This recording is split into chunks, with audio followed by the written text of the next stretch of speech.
YouTube channel. कैसे हैं आप सब? होप आप सब बढ़िया होंगे। So students, in our last class we have done the topic of recruitment. Recruitment में मैंने आपको बताया कि रिक्रूटमेंट में हम एम्प्लॉयज को मोटिवेट करते हैं सो दैट वो जॉब के लिए अप्लाई कर सके। उसमें मैंने आपको इंटरनल रिक्रूटमेंट भी बताया एंड एक्सटर्नल भी बताया। इंटरनल के मेथड्स में आप उन्हें ट्रांसफर्स एंड प्रमोशंस देते हैं, एक्सटर्नल में आप एडवर्टाइजिंग करते हैं और आप प्लेसमेंट सेंटर्स में बोलते हैं उन्हें कि जो भी रिक्वायरमेंट मैच करे, जैसी उनकी रिक्वायरमेंट है वैसे एम्प्लॉयज उन्हें बता देते हैं आप। तो ये एक बेस्ट ऑप्शन है आपके पास कि अगर आप रिक्रूटमेंट के एक्सटर्नल सोर्स पे जाते हैं आपको न्यू आइडियाज मिलते हैं। Now the topic comes selection. What is selection? Selection is discovering most suitable candidate to fulfill the vacant job in the organization। कितने सब लोगों को मोटिवेट करते हैं रिक्रूटमेंट में सो दैट वो जॉब के लिए अप्लाई करे। रिक्रूटमेंट में आपके पास बहुत सारे ऑप्शंस आ जाते हैं, बहुत सारे लोग अप्लाई करते हैं, एक लिस्ट आ जाती है। आउट ऑफ देम जो हमें बेस्ट सुटेबल लगता है हम उनका सिलेक्शन करते हैं उस पर्टिकुलर जॉब पोजीशन के लिए। सिलेक्शन में आज मैं आपको सिलेक्शन प्रोसेस एक्सप्लेन करूंगी, जिसका फर्स्ट पॉइंट आता है सिलेक्शन प्रोसेस का जो फर्स्ट पॉइंट है preliminary screening. What is preliminary screening? Preliminary मतलब इनिशियल। फर्स्ट स्टेप क्या है? स्क्रीनिंग इज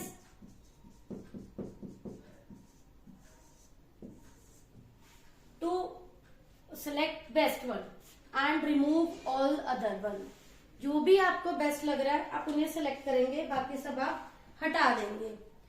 यहाँ पर आप अनक्वालिफाइड मिसफिट कैंडिडेट जो आपकी जॉब की रिक्वायरमेंट क्वालिफिकेशन को अप्रूव नहीं करते, those who are misfit, those who are unqualified, जो हमारे जॉब लेवल को हमारी क्वालिफिकेशन को मैच नहीं कर रहे, हम उन्हें रिमूव कर देते हैं। तो ये हो गया first preliminary screening. Then is the selection test. यहाँ पर नॉलेज चेक होती है, प्रैक्टिकल नॉलेज क्या है पर्सन को उस वर्क को परफॉर्म करने की। सिलेक्शन टेस्ट में कुछ कॉमन टेस्ट आते हैं, out of which first is intelligence test. यहाँ पर एम्प्लॉइज का इंटेलिजेंसी लेवल चेक होता है कि whether they are sufficient intelligent to perform that job. ये इंडिकेटर है जज करने का कि एक पर्सन की ability how to take decision, वो जजमेंट कैसे करता है, वो डिसीजंस कैसे लेता है। इस टेस्ट में हम ये चेक करते हैं how to take decisions and make judgement. Through this test we get to know कि उसकी जजमेंट कैसी है। Then is the aptitude test. Aptitude test में आता है कि एक एम्प्लॉय जो भी जॉब उसे परफॉर्म करनी है उसको वो कितना टाइम टेकन क्या है, जिसमें उसकी लर्निंग स्किल आप चेक करते हो कि उसका लर्निंग टाइम पीरियड कितना है, हाउ क्विकली वो एक कंसेप्ट को लर्न करता है, लर्निंग पाथ, लर्निंग स्किल कैसी है उसकी। एक कोई भी कॉन्सेप्ट है उसको वो कितनी जल्दी, कितनी फ्रिक्वेंटली, कितने टाइम में सीखता है। This is the aptitude test. Then is the personality test. Personality test में ह्यूमन बिहेवियर आता है बच्चों। पर्सनैलिटी टेस्ट यहाँ पर आप उसका एटीट्यूड देखते हो, उसके इंटरेस्ट क्या है ये देखा जाता है कि वेदर कैंडिडेट की कोई भी वर्क को लेकर पॉजिटिव अप्रोच है या नेगेटिव अप्रोच है। मतलब ऑर्गेनाइजेशन में अगर कोई चेंज होता है वो उसको पॉजिटिवली लेता है या नेगेटिव लेता है। Positive and negative, there are two types of approaches. उस पर्टिकुलर एम्प्लॉय की, पर्सन की उस वर्क को लेकर कैसा एटीट्यूड है, पॉजिटिव और negative, and how he behave accordingly. उसका बिहेवियर कैसा है, उसका इंटरेस्ट क्या है, आप ये सब उससे पूछते हैं। ये सब आप चेक करते हैं कि उसके कहाँ कहाँ इंटरेस्ट है, किस किस फील्ड में, उसका एटीट्यूड कैसा है, उसका मोटिवेशन लेवल भी चेक करते हो व्हाइल डूइंग द जॉब। तो ये सब पॉइंट्स पर्सनालिटी टेस्ट में कवर होते हैं। देन आता है ट्रेड टेस्ट। ट्रेड टेस्ट क्या होता है? हम उसकी एग्जिस्टिंग स्किल्स को चेक करते हैं। कि उसकी नॉलेज पर्टिकुलर किसी भी फील्ड में, किसी भी प्रोफेशन में कैसी है। ट्रेड और एप्टीट्यूड टेस्ट ये है कि एप्टीट्यूड टेस्ट में डिफरेंस ये था दोनों में, ट्रेड एंड एप्टीट्यूड में। एप्टीट्यूड में उसका पोटेंशियल, लर्निंग करने का टैलेंट देखा जाता है, और यहाँ उसकी एग्जिस्टिंग स्किल्स क्या है ये देखी जाती है। उसकी किसी भी काम को लेकर उसका पर्सपेक्टिव क्या है। Trade test is the test, इसमें आप उसकी एग्जिस्टिंग ऑलरेडी जो काम करने को उसका पर्सपेक्टिव है, उसकी जो नॉलेज है वो चेक करते हो। एंड एप्टीट्यूड में उसकी लर्निंग पावर कैसी है, आपने जो उसे न्यू काम बताया है उसकी स्किल्स कैसी है, हम ये देखते हैं।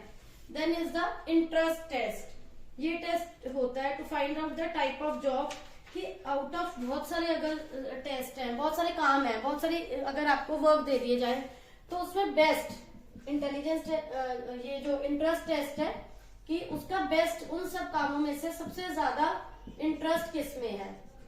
सो मेनी वर्क्स अगर हम असाइन करें उसमें से उसका सबसे ज्यादा फैसिनेशन वो पर्सन किस जॉब को लेकर है, तो ये चेक करा जाता है। बिकॉज समटाइम्स व्हाट हैपेंस, कोई वैकेंसी होती है तो हमें उस केस में इनिशियली ये पता होना चाहिए कि ये पर्सन के ये इंटरेस्ट है, सो दैट कभी अगर किसी पर्टिकुलर पोस्ट की वैकेंसी होती है हम उस पर्सन को उस पर्टिकुलर पोस्ट के लिए अपॉइंट कर सकते हैं। तो these are some test, selection test के पार्ट्स थे ये सारे जो हम करेंगे एम्प्लॉइज को चेक करने के लिए before placement of a job. Then आता है एम्प्लॉयमेंट इंटरव्यू, ये सेकंड पॉइंट में आएंगे सब सिलेक्शन टेस्ट के अंडर में। देन नेक्स्ट पॉइंट आएगा, अब हम क्या लेंगे, उसका इंटरव्यू लेंगे। एम्प्लॉयर्स जो हैं वो उस एम्प्लॉय का जॉब से रिलेटेड क्वेश्चनिंग होती है, यहाँ पर उसका बिहेवियर भी देखेंगे। तो third point is the employment interview. जब वो ये सारे टेस्ट क्वालिफाई करता है तब उसका जो टर्न आती है नेक्स्ट पॉइंट के लिए, जिसको हम नेम देते हैं एम्प्लॉयमेंट इंटरव्यू। कंसल्टेंट्स जो अभी अपनी फील्ड्स में, पर्टिकुलर फील्ड्स में एक्सपर्टाइज्ड है, जिनको आप जूरी भी बोलते हैं, वो आस्क करते हैं क्वेश्चन किससे, उस पर्टिकुलर कैंडिडेट से, उसकी प्रोफेशनल नॉलेज जज करने के लिए। लाइक अगर हमने सपोज मार्केटिंग के लिए किसी को अपॉइंट करना है तो आप कुछ जजेस जो है वो उस पर्सन से मार्केटिंग से रिलेटेड क्वेश्चनिंग करते हैं। डिफरेंट टाइप्स ऑफ जो जजेस हैं या जो हायर लेवल अथॉरिटी है, कंसल्टेंट्स जो उस पर्टिकुलर फील्ड में स्पेशलाइज्ड हैं, वो उस कैंडिडेट से क्वेश्चन आस्क करेंगे उसकी प्रोफेशनल स्किल को जज करने के लिए, उसकी प्रोफेशनल नॉलेज देखने के लिए कि उसकी नॉलेज कैसी है related to that job. This is the third point. Interview give chance to candidate also to clarify their queries. इस जहां पर वो पर्सन जो है, जो भी उसके माइंड में क्वेरीज चल रही हैं, which type of queries, regarding salary, regarding working conditions, यहाँ पर वो सब क्लियर हो जाती है। या उसको किस पोस्ट के लिए अपॉइंट करा जा रहा है, all become clear with the help of this interview. Then is the checking of references and background. In the application form, candidate is asked to give the name of 2 references. तो references होता है आप किसके through job join कर रहे हैं, and if you are having no reference, आपको किसी 2 ऐसे पर्सन के नेम देने होते हैं जो ऑर्गेनाइजेशन के कॉन्टैक्ट में हो। Any 2 references or background you have to mention here. If the candidate qualifies the interview, then the organization prefer to check with the references about the personal character of the candidate, कि उसका personal character कैसा है। तो उसके लिए क्या refer करते हैं हम, 2 रेफरेंसेस लेते हैं, सो दैट आप उसका कैरेक्टर चेक कर सकते हैं। उसके बारे में जो भी क्रॉस चेक करना है, जो नॉलेज लेनी है, आप उन रेफरेंसेस को कंसल्ट कर सकते हैं। Fine. Next is the selection decision. वो कैंडिडेट्स जो सब टेस्ट को भी पास कर लेते हैं, इंटरव्यू भी पास कर लेते हैं, those candidates who pass the test, interviews and references check होने के बाद फाइनली अब सिलेक्शन डिसीजन आ गया। वो सिलेक्शन लिस्ट में इंक्लूडेड है मैनेजर्स की, and they select the most suitable candidate from this list. The candidates जिन्होंने सब टेस्ट पास कर लिए, एम्प्लॉयमेंट इंटरव्यू क्लियर कर लिया, उनका चेकिंग रेफरेंस हो गया। Now the managers are preparing one list जिसमें उनका नेम आ गया, and finally they select a person who is most suitable according to the job. उस लिस्ट में से वो मोस्ट सुटेबल कैंडिडेट अपॉइंट करेंगे। Then is the medical examination. Before giving appointment letter candidate selected are sent for medical fitness to. उनका क्या होता है बच्चों, मेडिकल एग्जामिनेशन, कि ये देखा जाता है वेदर वो फिजिकली फिट है कि नहीं, उन्हें कोई डिजीज तो नहीं है, फिजिकली फिट है या नहीं है। तो before giving appointment letter this is the final step कि अब उन्हें अपॉइंटमेंट लेटर मिल जाएगा, वो जॉब ज्वाइन करेंगे। बट बिफोर दैट उनका जो है फिजिकल चेकअप होता है, सो दैट जो जॉब वो ज्वाइन कर रहे हैं उसके लिए वो फिजिकल है कि नहीं ये होना बहुत जरूरी है। तो कुछ ऑर्गेनाइजेशन अपने डॉक्टर से अपॉइंट करते हैं जो उस टेस्ट को करते हैं, and then some sign contract with कुछ कंपनीज ऑर्गेनाइजेशन ने हॉस्पिटल से कॉन्ट्रैक्ट कर रखा है कि वो उनका वो टेस्ट करवाएंगे। इसके बाद नेक्स्ट स्टेप आता है जॉब ऑफर। जो एम्प्लॉइज कैंडिडेट्स इस मेडिकल टेस्ट को भी क्लियर करते हैं, देन आप उन्हें देते हो एक अपॉइंटमेंट लेटर और you can say job offer. इस अपॉइंटमेंट लेटर में जो अपॉइंटमेंट लेटर ऑर्गेनाइजेशन उन्हें दे रहा है, उस लेटर के अंदर डेट ऑफ ज्वाइनिंग होता है कि आप किस डेट को फर्म को ज्वाइन कर रहे हैं। टर्म्स एंड कंडीशंस क्या हैं बच्चों जॉब की, वो सब मेंशन होंगी, डेट ऑफ ज्वाइनिंग भी, टर्म्स एंड कंडीशंस भी। वाइल गिविंग अपॉइंटमेंट लेटर सब कुछ क्लियर हो जाता है। एक रीजनेबल टाइम दिया जाता है कैंडिडेट्स को through which they have to join the organization. Then is the contract of employment. What is this contract of employment? Contract of employment, ये कॉन्ट्रैक्ट ऑफ एम्प्लॉयमेंट क्या है? जब कैंडिडेट जॉब ऑफर को accept करता है तो उसे एक साइन करना होता है एम्प्लॉयमेंट के कॉन्ट्रैक्ट पे।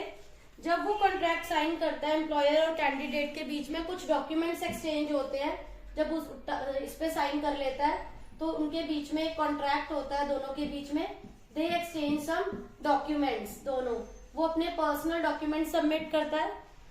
उसके बाद कॉमन कंटेंट्स उस कॉन्ट्रैक्ट के क्या रहते हैं कि उस जॉब के रूल्स रेगुलेशंस क्या है, उसकी ड्यूटीज क्या है, उसका अलाउंस क्या है, लीव रूल्स क्या है, अलाउंस, वर्क आवर्स, ये सब चीजें क्लियरली मेंशन होती हैं उस कॉन्ट्रैक्ट ऑफ एम्प्लॉयमेंट में। How many leaves that person can take, उसके वर्क आवर्स क्या होंगे, उसे क्या ड्यूटीज उसको मिल रही हैं, कौन सी रिस्पॉन्सिबिलिटीज उसको असाइन करी गई हैं, डिसिप्लिनरी रूल्स क्या है, प्रोबेशन पीरियड क्या है, टिल दैट जब तक वो परमानेंट नहीं होता। प्रोबेशन पीरियड इज उसको परमानेंट बेसिस पे नहीं अपॉइंट करा जा रहा, टेम्परेरी बेसिस पे he is appointed for that job. तो बच्चों ये जो है आपका यहाँ सिलेक्शन प्रोसेस कंप्लीट होता है। Very very important topic boards point of view. Again a case study comes, उसमें आपको 2 to 3 पॉइंट्स स्टार्टिंग के या लास्ट के कोई भी पॉइंट्स बताने होंगे, और यू कैन से कि ऐसा भी हो सकता है पूरा सिलेक्शन प्रोसेस भी एक्सप्लेन करना पड़े। तो आपको ये अच्छे से लर्न करना है, बहुत अच्छे से रिवाइज करने हैं इसके पॉइंट्स, कोई स्टेप मिस नहीं करना। Then topics come, difference between recruitment and selection. Again very very important topic, difference between recruitment and selection. तो दोनों में क्या डिफरेंस है? लास्ट क्लास में मैंने आपको बच्चों बताया था कि रिक्रूटमेंट क्या होती है, एंड आज मैंने आपको क्लियर करा सिलेक्शन क्या है। तो one is recruitment, another is selection. दोनों में डिफरेंस है। रिक्रूटमेंट में आप एम्प्लॉयज को बच्चों मोटिवेट करते हैं, सिलेक्शन में आप उनको अपॉइंट करते हैं। नैरो कॉन्सेप्ट कौन सा है, ब्रॉडर कॉन्सेप्ट कौन सा है? This is recruitment and this is selection. तो इसमें बच्चों जो फर्स्ट आएगा, यहाँ पर आप सर्च करते हो एम्प्लॉयज को जॉब के लिए, यहाँ सर्चिंग प्रोसेस है। और सिलेक्शन में क्या है, यहाँ पर आप स्क्रीन करते हैं, देन सेलेक्ट करते हैं मोस्ट सुटेबल कैंडिडेट्स को। यहाँ पर स्क्रीनिंग आएगा एंड देन हम सिलेक्ट करते हैं most suitable candidates according to firm. Recruitment के लिए आपको क्या चाहिए? रिक्रूटमेंट आएगा आपका स्टफिंग फंक्शन पे। स्टफिंग स्टार्ट होती है जहां रिक्रूटमेंट खत्म होता है। स्टफिंग कब शुरू होगी? स्टफिंग तब शुरू होती है जब रिक्रूटमेंट खत्म होती है, एंड रिक्रूटमेंट कब होती है? स्टफिंग से पहले। ये क्या है? एक पॉजिटिव प्रोसेस है, क्योंकि यहाँ आप सबको मोटिवेट कर रहे हैं कि they should join the job. और ये नेगेटिव क्यों है? बहुत सारे लोगों की आपके पास लिस्ट है, उसमें से आप बेस्ट वन को सिलेक्ट करते हैं, बाकियों को रिमूव कर देते हैं। तो ये हुआ एक नेगेटिव प्रोसेस, जिसमें आप फालतू सब लोगों को हटा देते हैं, कुछ लोगों को सिलेक्ट करते हैं। Then there is no contractual relation. Recruitment में बहुत सारे लोग जॉब के लिए आप मोटिवेट कर रहे हैं, मोरल बूस्ट कर रहे हैं, तो यहाँ पर क्या है? कोई कॉन्ट्रेक्चुअल रिलेशन नहीं है, नो कॉन्ट्रेक्चुअल रिलेशन। यहाँ पर आप प्रॉपर अपॉइंटमेंट लेटर दे रहे हैं, सिलेक्शन में आपका रिलेशन हो जाता है एम्प्लॉयर एम्प्लॉय के बीच का, तो यहाँ पर प्रॉपर रिलेशन एग्जिस्ट करता है, क्योंकि कॉन्ट्रैक्ट हो जाता है। लेकिन यहाँ पर कोई भी रिलेशन नहीं होता रिक्रूटमेंट में। तो ये बच्चों कुछ बेसिक से पॉइंट्स हैं रिक्रूटमेंट और सिलेक्शन के, जो आपको लर्न करने हैं। ये 2 to 3 मार्क्स में क्वेश्चन आता है बोर्ड एग्जाम में। Again very important topic. तो होप सो बच्चों आप सबको ये टॉपिक्स क्लियर हो गए होंगे। आज हमने ये कंप्लीट करा सिलेक्शन प्रोसेस। तो होप सो आप सबको ये टॉपिक्स बढ़िया अच्छे से समझ में आ गए, कोई डाउट नहीं होगा। Still you are having any doubt, please ask in comment section. Thank you.